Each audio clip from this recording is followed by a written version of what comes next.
Hi, everybody. Here we are again with a great session from Garage to Growth, so small business story.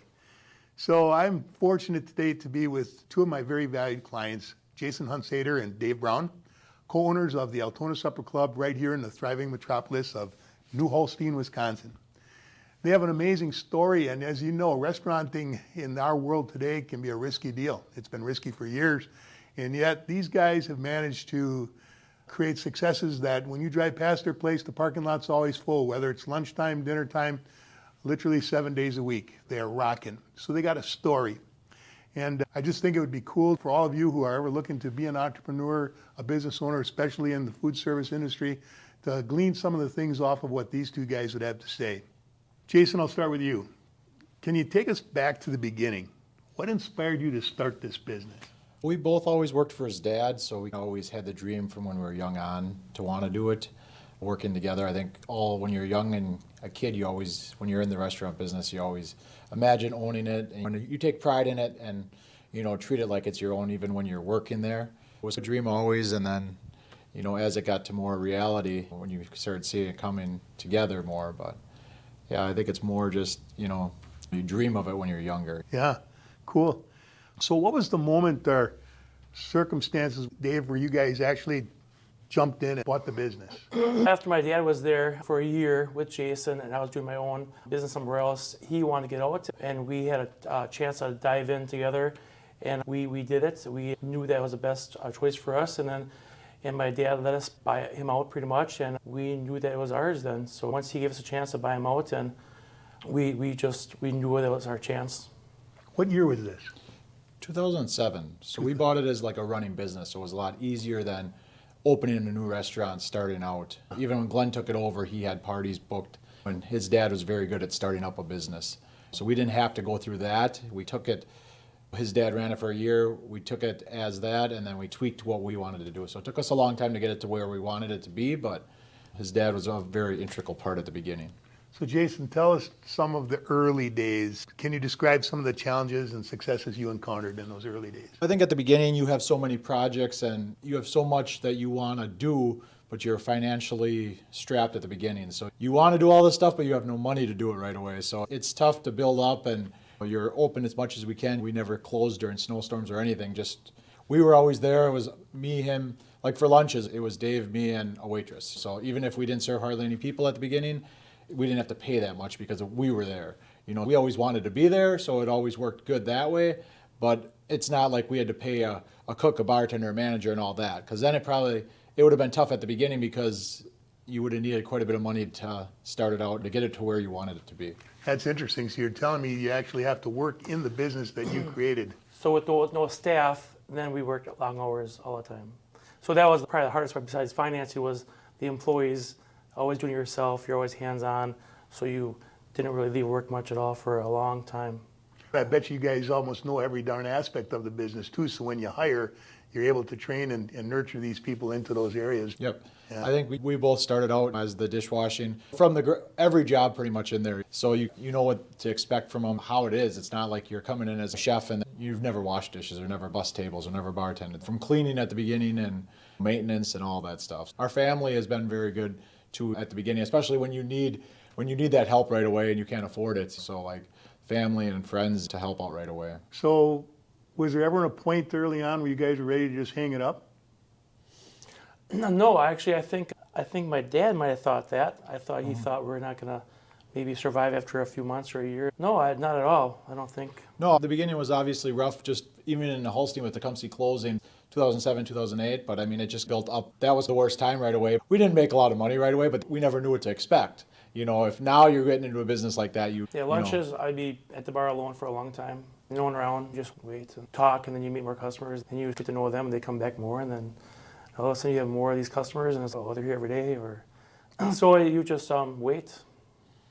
Just to build up that clientele takes a long time at the beginning. We didn't know what to expect, so it was good. We had very good customers right away that came out 2-3 times a week, and they got us through. At the beginning, what we needed. We were very excited to serve, even on a holiday when we served a couple hundred people. We were happy because at the beginning, every dollar we made, we could spend and put it back into it. When we blacktopped the parking lot, we did 3 separate occasions, just because we couldn't afford it all at once. We wanted to do it all. It's tough when you look at today, back to then, we bought a piece of equipment, a backhoe, and we had to take a loan out. Just to think of that today is hard to believe. We missed a lot of vacations. My buddy's bachelor party in Vegas, like to think today, because we do take trips now, but to think back then, we had to say no, and we couldn't do some of that stuff because it was all about work back then. I get it. The fact that you really never viewed yourself as giving up and continue to persevere, that's pretty good. But can you give our audience some of the obstacles you faced and how you overcame them? I would say in getting employees, like I said, working long hours, and after a while it's getting pretty busy. Now you have to start getting more employees, which in my end, I try to find my people, my workers to help me out, but then with his wife, she has a schedule and she's always looking for employees all the time. So that was huge. I think being in the Holstein, we get a lot of people when they're 14, and 1 out of 4 or 5 kids are really good. But since the Altonas, a lot of times their first jobs, the ones that are good, they all start in the dishes. By the end, a lot of them are waiters or bartenders. Like they have the good jobs. I believe the good ones we treat well and they stay there. It's tough to get the good ones, and then we have everyone for 4 or 5 years, and then they go off to college and they're done, and then we start the cycle again. Obviously, I see your success, and it's unbelievable. And again, your business is unique as a restaurant business because you see a lot of failures all around us, right? It happens. Even businesses that have been around for a long time in the restaurant business. So you guys are icons. You're talking 18 years, give or take, of doing this as partners. What do you think might have been some of the significant victories or milestones, Dave? Do you think of anything specific that really put you over where you're now cranking and you got it dialed in? Victories would be still working a lot, but still sharing the hours with really good employees. So you feel good about going to work with the help you have, and then being secure in life and having to know that people around us from how many miles know us and talk about us. I guess sometimes we take it for granted, but overall we know that we've made a mark in our lives with the Altona. So the Altona Supper Club's unique, Jason. When you open up the newspaper, you guys are so consistent with your advertising, and you're telling the people what you do, and it's such a quality meal for a reasonable price. Everything's there. So what's the secret sauce behind the buffets? I think since we started out early, from even our first cook when Janet Conrad was there, we did a lot of stuff homemade, and from the soups to the salad bar and all that. We get the recipes from her, so they followed through, and it's not like we did higher end stuff. It's just you have to find that niche in the town of what you can do. Everyone can't be a Schwartz's or a Repke's. So I think lunches are one of the things that we started out, and it was his dad's idea, but we were only open half of them to start. We'd serve 10, 15 people sometimes, and no buffet, and now they've gotten so busy that this time of the year, we're serving 100, 150 people sometimes on a day with a buffet. Okay, let's do this. Let's have a buffet now that we're busy, because if we were off the menu, we wouldn't be able to serve that many people. So it's just finding each thing from a Sunday brunch, how you want to do it and what exact times you want to do, and an early bird special on a Friday and Saturday, just on how all that is, and kind of fine tune everything of how you do it, just like on a holiday of what times you're opening, what times get busy and how that goes. Every year you just tune it a little bit, but I think that's always the neatest part of it too. I think lunch is how they've come around, because I was never for lunches to start out. I always wanted to be Repke's and Schwartz's, just open at 3 o'clock and do that. But it's one of the best things, and we have a big place where we get a lot of class reunions and funeral dinners and any time I get together for more than 10 people, where there's not too many places around here like Corner Kitchen and Riverview and Kiel where they can serve 10 people at a time. And people can play cards after because we have such a big place. And then with caterings, we always just have something going on. We have a big enough place that we're always open, being open 364 days a year. Everyone always knows we're open. So if they have something they're planning, they don't have to think, are they open or not? At the beginning, when we're open all those days, and there's a lot of days you're not making any money, compared to at the end now, where normally each day when you go through the book, there's always something going on. Where it used to be like a week or two, you'd have nothing going on. Now, there's always something. Dave, do you agree with that? The initial vision, were you wanting to be the traditional supper club? And who pushed for the lunches, you or Jason? I think we were open for lunches for 3 days out of the week, but then I think to be more consistent, I think there's a demand. Say you guys would come out for lunch and then you're like, why are they open today? If it's a Tuesday now, we're not open. Just because we know the hours doesn't mean everyone else knows the hours. If you drive there and then we're not open, or are you going to come next time? You don't know that the Wednesday we're open. Once we really got consistent with our hours and opened every day, since we were both there anyway, so on a day that we're off for lunch, we're both there putting away the order and doing everything, so we're both there, so we're like, why not open? Even if we don't serve anyone, we're still here, so probably a year or whatever after we open, then once we got consistent, then it started getting busier and busier. Things like buffets too. We had different buffets through the night, every night. Then we thought, why not just have the same entrees every night almost, because that way people know what they're going to get, instead of it got to be a little confusing. If they can't come on a Monday, they know when they're coming out that night, they can get that meal. Same core stuff. Yeah, so even for lunches or nighttime too, just be more consistent, and then that way it's not so confusing, and makes it much easier for everyone overall, customers and for the employees too. So obviously, I know some of these answers I'm about to ask you, but I want to hear it from you guys, both of you. Dave, I'll start with you. What has the impact of the business been on your personal life, and then maybe even on the community around you? What impact do you think the business has had? First on your personal life, and then the community. On my personal life, working at the Altona for the past 17 years or more, I think it just made me stronger as a person, secure in life overall as far as being stable and knowing where I'm going to go in the future pretty much. I'm not nervous about what's going to happen with me in the future overall. So it's Security, Yeah. that secure feeling. That's cool. What about the community? How do you think Altona has impacted the community? Oh, everywhere I go, people, if I go to any function, being an anniversary or a church function, and when I walk in that hall or party room, they say, oh, the Altona's here, must be mean it's good. So I hear this all the time. Nice. So that's something to think about. People look up to us. They know that we're reliable, and we're there from civic organizations to family functions to church functions. We help out in every which way for many donations as we can. So I think the community, they know that we're a focal point of the community. Jason. I think for personal, I have 3 kids now, so it's very good to bring them. I mean, I worked when I was young, so I think that all kids should work when they're young. But I think it's enjoyable for me to be at work if your kids are there. Is it work? It's work, but if your kids are there, that's the same thing you're going to do at home. So I enjoy it quite a bit now that the kids are, my daughter's almost 16, 14, and 10. So like now they're of age. At the beginning when they're at home all the time and they're young, it's a little tougher, but now that they're older, I enjoy it quite a bit. My wife works there too, and my mother, she cleans and does all the desserts and that. Just even when I get there in the morning and my mom's there, she enjoys that, the camaraderie of seeing her every day. So she helps out quite a bit too. What about community? I think it's just like he said, where we help the Booster Club, the Lions. We're always trying to do that. But even when we were at my grandpa's funeral and there's people coming up to me that I don't recognize because I'm in the back a lot, but they recognize the Altona. So it's neat to see that. A lot of our friends are consistent with the Altona just because your life is the Altona. We do a lot of things with people from the Altona just because if we're there all the time, if you don't come to the Altona, it's tough to be really good friends. But the people who come in every other day or every day, you see them all the time, and you end up going on vacations or you take a brewer bus trip, you'll bring a lot of the customers. They're all friends. So it's a neat camaraderie. Every year it just adds more and more of people you meet and know. Cool. So it's amazing. There's statistics out there as far as the successes of partnerships. And the odds of being successful as a partnership is less than 10% longer than 3 years. So a lot of partnerships fail early. You guys are going on, like Dave says, 17, 18 years of being partners. Tell the audience what the secret sauce is behind your successes of being partners this long. What do you attribute your relationship to be? How come you're successful together like this?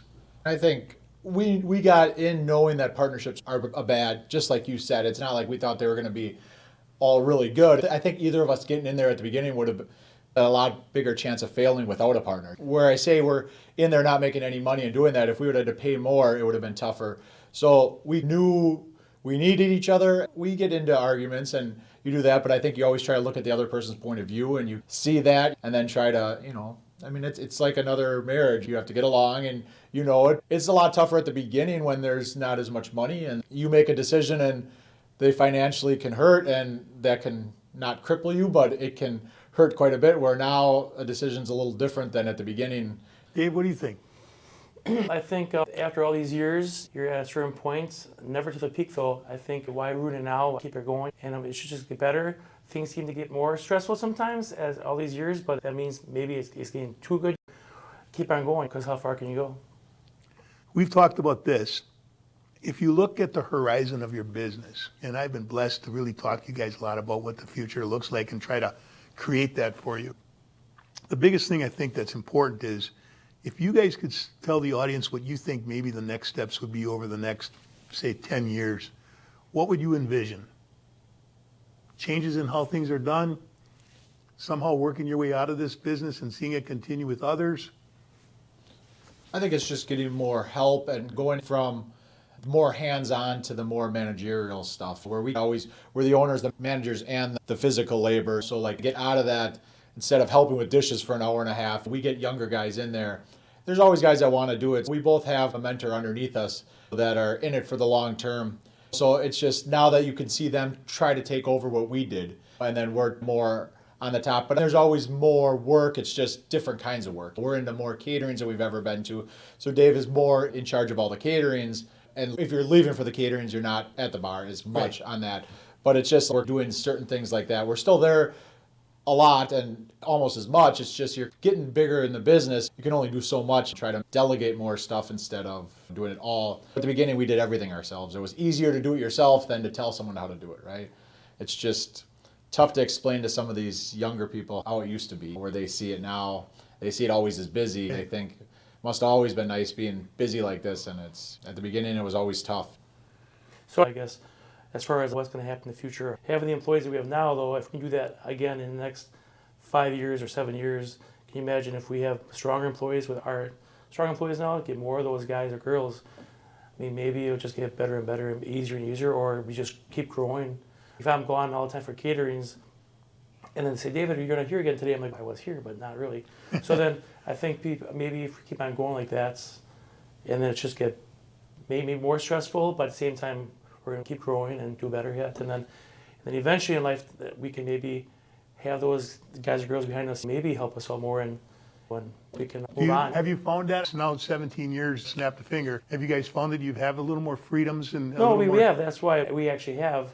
Plus, we're staying busier, but I think it may just get better if we keep on doing what we're doing yet. So don't change nothing yet, you know? I think it was like the catering where that was like a new part of the business. So now we went into that and built it up. And then eventually when it's built up, then you could put someone else in charge of it more. But at the beginning, it's tough to have someone in charge because it's not top notch all the time. So he wants to make it the way he wants it, just like we did with the restaurant right away. And then some days you aren't busy, you never know. So it's tough to hire someone just for that.